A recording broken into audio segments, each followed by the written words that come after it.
here, the writing, 115096. Is that your handwriting? No. The date, 3/18/22, the signature and the name. Is that your handwriting? Yes, it is. So what was written in this line when you turned over the document? 233,000, I recall. And then there's a box that's checked at the bottom that says, warning, odometer reading is not the actual mileage. Did you check that box? I did not. So somebody, apparently, changed the odometer reading, probably changed the odometer too, right?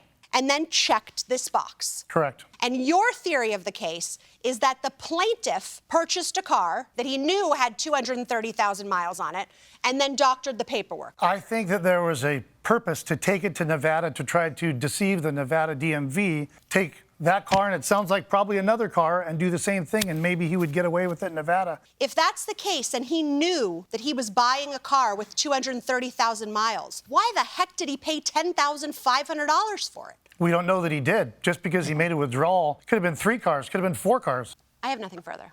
Anything further, Judge? No. All right, we're going to excuse the parties while we deliberate. Thank you very much. Well, as this case evolved, it's the kind of a case that we would probably need a Columbo or Poirot.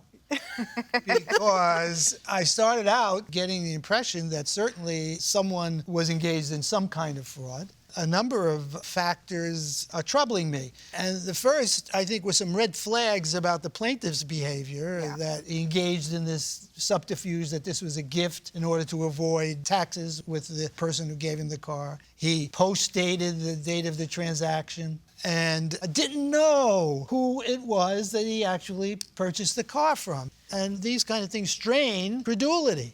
And on the other hand, the defendant's story about a sale to a third party didn't have much substance to it in terms of documentation that we could rely on. So what's your point of view, Judge? Well, I think that clearly the plaintiff was not as careful or as diligent as he should have been. Yeah. But he doesn't seem to have engaged in sort of any manipulation that would benefit him. I think this was a guy that showed up to buy a used car. When the seller said, I'll just check the box, he said, okay, no problem.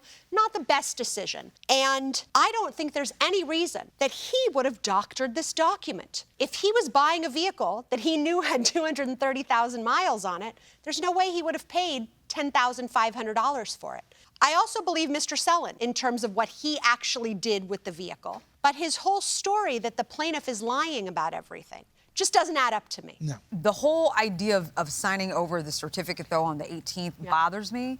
What Mr. Hernandez is saying about having the van on March 18th when the plaintiff is saying that he bought the van on March 10th, I don't understand how that could be the case. So here comes the problem. The person who sold him the car is not here, and that person would be liable if they were here. I'm not so sure there was a third party involved, but I don't think under the law we have to get there, because this is why the DMV has a notice of transfer and release of liability. It's to address situations like this and situations like Mr. Sellon pointed out of parking tickets where exactly this situation happens, where a bunch of people come into court and say, you had it on the day in question. No, you did. Mr. Sellon did not release himself of liability for the vehicle until March 18th. I think that you make a good point in that he didn't sign over liability until the 18th. The sale, I do believe, happened on the 10th. I agree. I think that the person who had legal liability for the car is the one that is best suited to bear the burden of the fraudulent activity. I believe his testimony here